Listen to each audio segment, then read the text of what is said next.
Sharjeel 9th class کا student تھا۔ وہ بہت لائق اور سمجھدار تھا اور بہت سلجھا ہوا بھی۔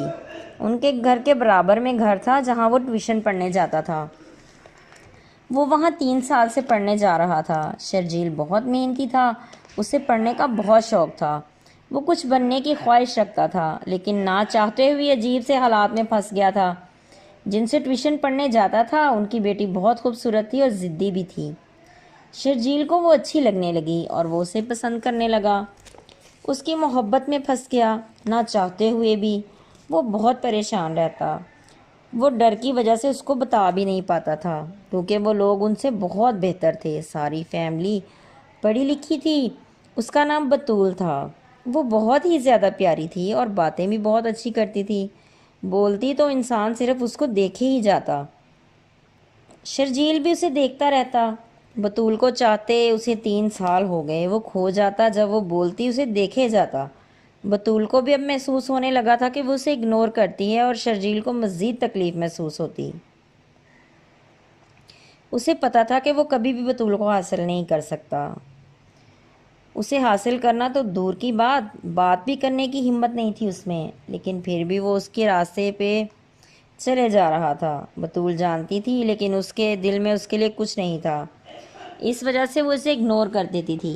ایک دن شرجیل کو چوٹ لگ گئی، اس کا خون بند نہیں ہو رہا تھا۔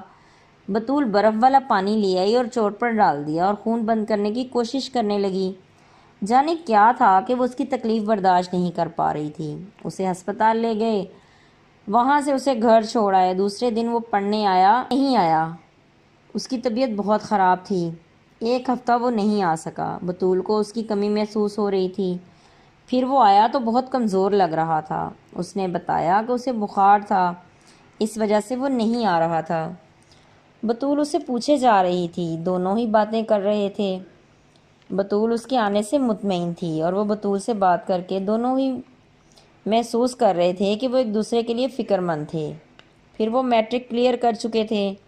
اب وہ کافی دیر تک بات کر لیتے، لیکن ایک دوسرے کو یہ نہیں بتا پائے تھے کہ وہ کیا سوچتے ہیں۔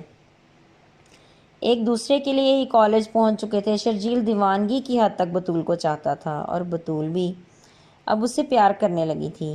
پھر FA کلیئر کر چکے تو بطول کا رشتہ آ گیا۔ شرجیل اب بھی ان کے گھر آتا تھا۔ بطول کا رشتہ طے ہو گیا۔ وہ چھت پر تھی، سب مہمان جا رہے تھے۔ وہ چھت پہ اکیلی تھی۔ شرجیل کچھ لینے چھت پہ آیا تو بطول رو رہی تھی۔ اس نے پوچھا کیا ہوا؟